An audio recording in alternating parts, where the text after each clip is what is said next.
आता तलाठी भरतीचा त्या 2019चे अजून 2 प्रश्न एकत्र घेऊ आता. हा प्रश्न बघा. याचं म्हणणं काय, 1 किलो टोमॅटोची किंमत 14 आहे. तर इथे सुद्धा क्रांतीसूत्रात टाकता येईल का? 1 किलोला 14 रुपये तर 3.5 किलोला किती? यांचा तिरपा गुणाकार होईल. 14 गुणिले 3.5 आणि भागिले 1 तर तो लिहायची गरजच नाही. आता 14 पंचे 70 0 हातचे 7 14 त्रिक 42 आणि 7 49 आणि एक संख्या सोडून पॉईंट म्हणजे काय मिळालं 49 रुपये. परंतु हे करण्याची सुद्धा गरज नव्हती. काय करा, 14 रुपये किलोनं 3 किलोचे पैसे. 14 दूने 28 14 त्रिक 42 आणि हा वरचा अर्धा किलो आहे. मग 1 किलोला 14 तर अर्ध्या किलोचे 7 तर 42 आणि 7 49 हे तोंडी सांगता येतील.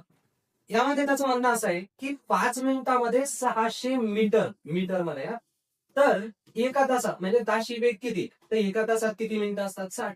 पुन्हा क्रांती सूत्र, जर 5 मिनिटात 600 मीटर तर 60 मिनिटात किती यांचा तिरपा गुणाकार करा. काय मिळेल आपल्याला 600 गुणिले 60 भागिले 5. आता 12 पंचे 60 आणि 12 सकट 72 आणि हे 2 झिरो. आता हे उत्तर जे मिळालं ते मीटर मध्ये इथे आपल्याला किलोमीटर करायचं असेल तर 3 संख्या सोडून पॉईंट द्यायचा म्हणजे काय मिळालं तर 7.2 किलोमीटर प्रति तास. साधी गोष्ट आहे. तर कोणतंही म्हणजे हे तर सोपे प्रश्न होते, परंतु अगोदरचे काही प्रश्न आपण सोडवले जे अवघड आहेत आणि याच्यानंतरही येते की जे वाटायला मोठे कॉम्प्लिकेट वाटतात ते सुद्धा क्रांतीसूत्रात सोडवता येईल. गणित म्हणजे क्रांतीसूत्र.